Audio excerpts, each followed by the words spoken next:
Hello, everyone. This is Oriana with FanoosMagazine.com. I am here with the Queen of the Qanun, Maya Youssef. It is such a pleasure to get to talk to you and actually see you on video instead of just on Instagram. Thank you so much for having me. It's wonderful to be here.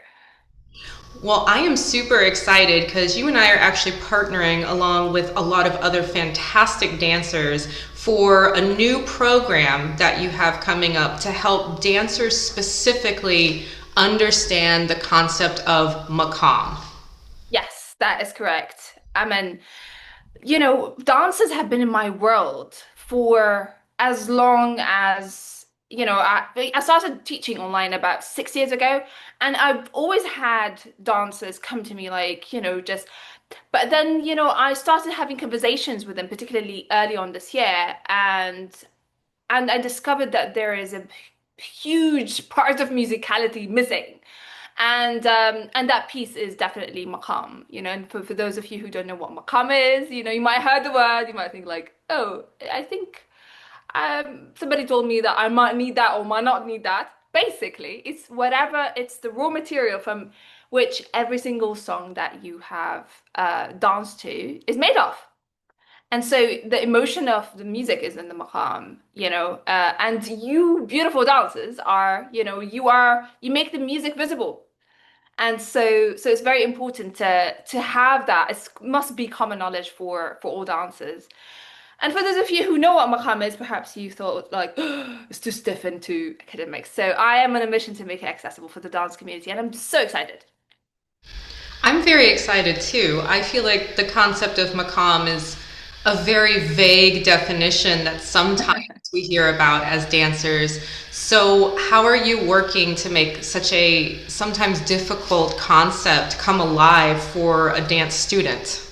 Sure. I mean, I am a bit of a nerd and I love I love breaking down things, and I also love to play, I'm a bit of a visual learner. So I came up with the idea of actually I've taken the advice of the most important theoretician in the history of Arabic music. His name is Abu Nasr al-Farabi. And he said the theory need to follow the music, the practical music, not the other way around. And so when I started to listen, I started to find that there are these patterns in Arabic music that are repeated over and over and over again. And the heart of this pattern is basically is a Lego piece, which is a representation of a small mini scale, That's Hijaz, for instance. And that is like a little universe of emotions that you can shape in different ways, that it has its own way of behavior. It's like a person. You get to know a maqam in the same way you get to know a person. So there's the visual aspect, so in which I'm gonna put that vague thing into a fun Lego piece. And also we get to know the maqam as if it's a person. We're becoming friends with this new person. We're getting to know its quirks, its behavior, its language, what does language read? For instance, Hijaz always goes na na na na na na na na rather.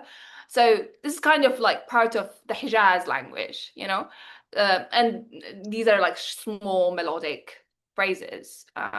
So yeah, it has been really fun bringing it to hundreds of dancers over the past 6 or 7 years.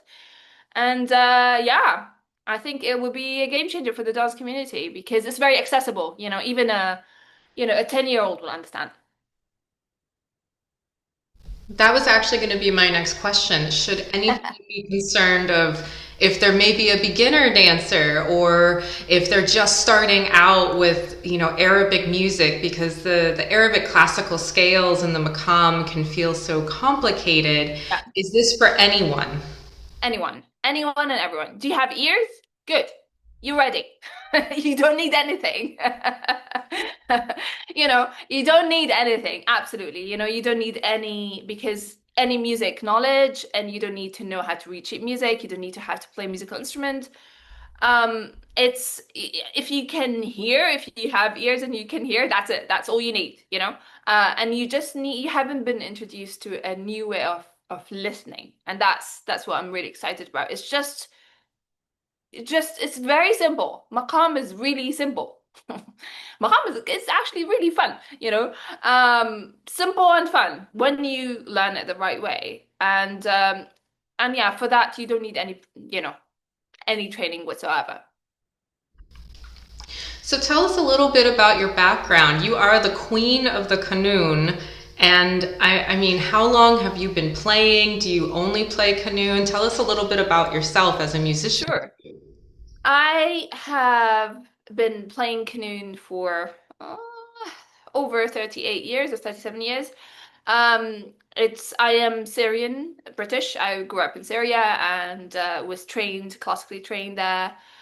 And of course, the Qanun has been the love of my life.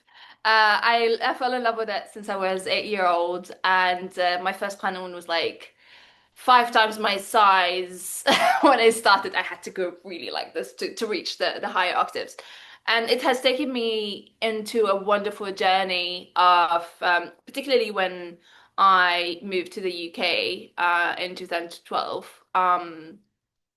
Of course, I was classically trained in Syria and all of that, but then life took me first to Dubai, then to Oman, where I taught Qanun and Maqamat, and then into the UK, where I was recognized as an exceptional talent by the government of the UK. And from there, I started to compose. And this is really where I established myself as a solo, of course I have my own band, but as an established artist, of a recording artist also.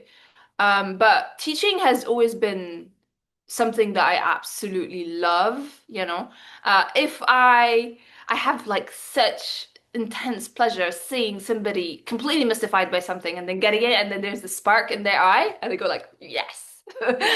I love that. And yeah, now I am a woman of many hats. I am a composer, I am a performer, I perform on world stages. And I'm also the world-leading Maqam, Qanun, and Taqsim mentor. And I love all of these hats because at the end of the day, they're all part of the continuum of music. So yeah, that's me in a nutshell. That's all in a nutshell. That's all. So your music is really just masterfully composed, and I feel like we don't always get to hear enough of the Qanun. So where can people listen to and find your music? Because it would also be great to teach with, I think. Yeah, absolutely. I mean, when it comes to composing, I take the tree approach. Okay, so I am deeply rooted in that old ancient tradition of Arabic music that goes back to thousands and thousands of years. I had to study the classics, but then my branches, like the tree's branches, can go and explore any musical universes. And so because I am rooted in that tradition, I am quite experimental in my work. So if you listen to my music, it wouldn't be like classical Arabic music, but it's definitely rooted in that tradition because hey, the person who doesn't have a past doesn't have a future. And so you can go to my website, mayoussef.com, and listen to both my albums, Syrian Dreams and Finding Home. So which both are very, very, very different. So yeah, that's where you can listen. That is fantastic. So, do you have anything else coming up? Because I know you're working with so many dancers and you've been exploring a lot of musical concepts that I feel like we don't talk about in the classroom much as far as dance goes. So, you have some workshops coming up, I know, with Rania Renee for Yeah. the concept of the kafla, which The I kafla. Yeah. Yeah. So basically, dancers, when they're dancing to a taqsim, because there is always this anxiety when it comes to the end. Like, of course, you're supposed to be flow embodied, but, if you don't know when the musician is gonna end, it can be pretty stressful because if I am finishing like bum bum, you need to be like really strong and really solid on the stage versus like moving after the qafla. Okay? The qafla is the ending. And so yeah, we partner with Amazing Rania to just to address this problem. And we are doing this workshop. We're going to go deep into the seven stages of taqsim because hey, taqsim is not just flow. It's not that somebody sits and they have a bulb of divine inspiration and they just make it from scratch. No, taqsim has stages, and they have been repeated by any musician, master musicians for hundreds of years. And so I'm just gonna walk dancers through the stages of Taqsim and then and what because also there are hints that are gonna tell you that all musicians do, that will tell you, hey, we're about to wrap up. Pay attention. But of course, dancers have not been trained to catch those cues. And so yeah, so that the aim is to help them catch those cues so they always finish with the music and finish confidently and be relaxed.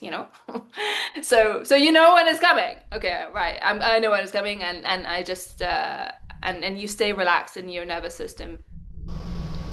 Fantastic. So the first part of the program that you have many dancers collaborating with is starting with a 5-day free challenge this month. So Yes. people are signing up in droves to take this free challenge, and that of course leads to much bigger education. So what can people expect in the 5-day free challenge? So the connect to the music challenge is the idea of that is to connect to the music. And the music, any melody you dance to is made out of maqam.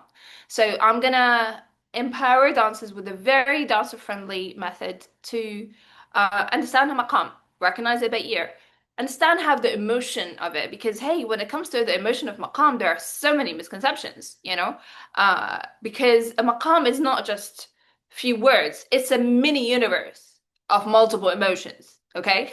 So and it just depends for me how I shape it. And also, of course, we're going to go into taqsim also, understanding the seven stages of taqsim, understanding what makes that up. Because, these are powerful moments in the music, which are usually few seconds long. It's like, boom, and then you go back to something. And these few moments is usually, like for instance, if you listen in a Kulthum performance, for instance, this is where people go, Allah, Allah, there's rapture. Um, and so you need to catch those. You need to know where they're coming and catch those so you can, express those in your dance. Um, and so the idea is just and you have live support from me. So we go live every day. So you get to ask me questions live. And then we have live supports for me. I get to ask you questions over the whole week.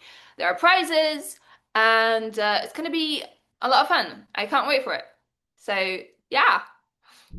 I can't wait for it either. And I feel like if I had to summarize it as a dance teacher, these are the foundational musical blocks that make performances powerful and memorable, as well as I would say making it easier to choreograph. Would you agree with that? Like you're learning to speak the language of the music? Yes.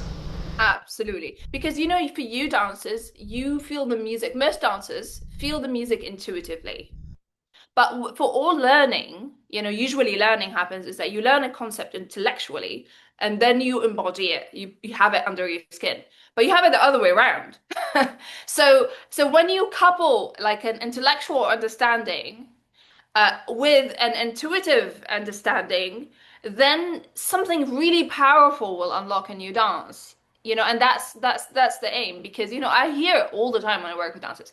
You are telling me in clear words what I have been feeling intuitively for like 20 years, 50 years. And so you need that marriage of both to create that, holistic understanding and embodiment of the music.